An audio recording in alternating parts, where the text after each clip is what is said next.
Hello everyone, my name is Gloria Bridget. Welcome back to my channel.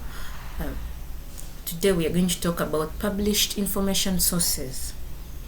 What is the meaning of published? According to me, published is like making the world know, like published, public, the whole public. Then information, we have already seen information sources, we have already seen in the previous videos. We're talking about information and information sources. Today we're going to talk about published information sources. Like, I've prepared a slide and this is going to help us is the work. So, okay, published information sources. Wow.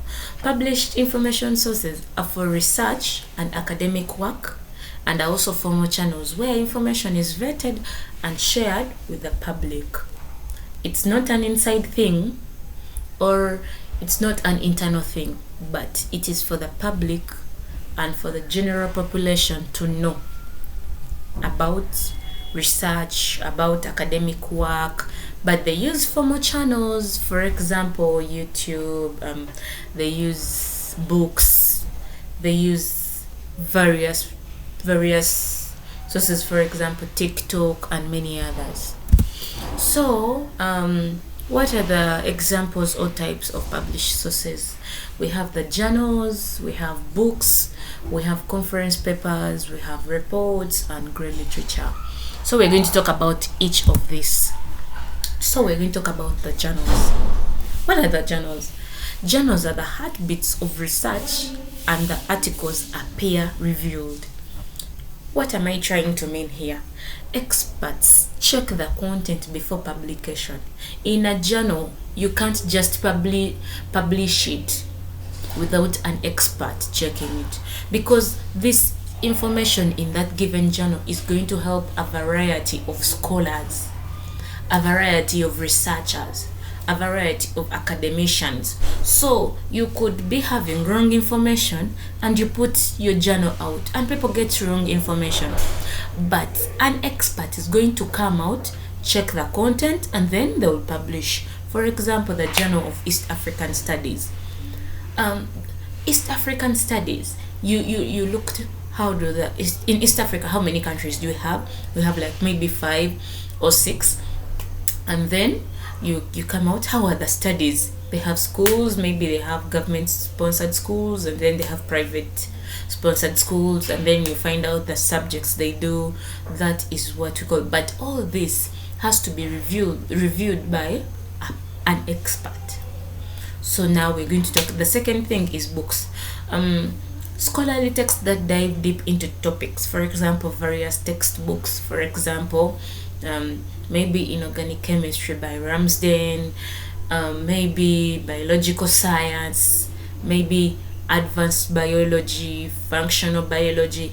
The authors are experts in this field. Then we have also information systems in Uganda. Those books are really reviewed by authors. Then we have conference papers where research is presented at conferences, where various people have come together to discuss maybe a given topic or to discuss something great. And then this will often spark discussions and collaborations where some people will agree, others will disagree, something like that. For example, proceedings of the ICT conference that happened in Uganda.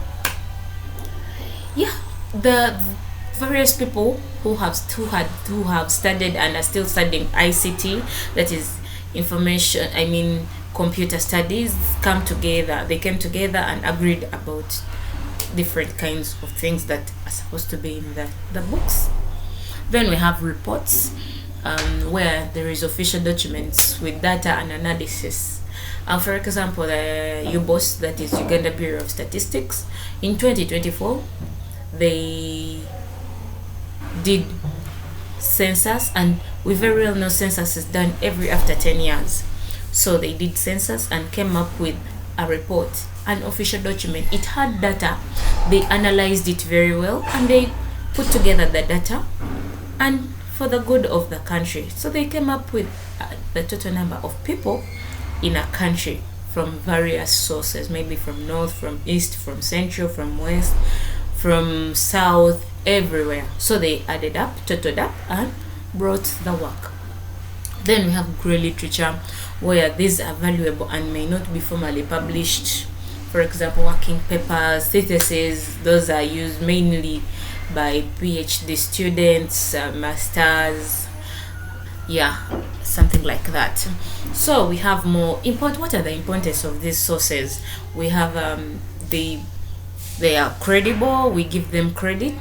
The credibility is good because most of them are peer reviewed. And then the authority. Authors are experts in this field, because you can't bring someone who is not an author, I mean an expert. Then the depth. There is detailed information for research, like detailed, deep. Maybe you want to find out about a given thing, but then you get deep information, all detailed information about a given research. And then, how do we access the sources? We have online databases like Google Scholar, the ones that people use. Then we have university libraries with subscriptions. Some universities in Uganda have subscriptions to various pages on internet. And when you want to do research, you can open, but some don't have. Then there is open access platforms, yeah, among others. Thank you so much. That is the end of the slide. I would say thank you for liking, thank you for following. Let's meet in the next video. God bless you. Stay blessed. Bye.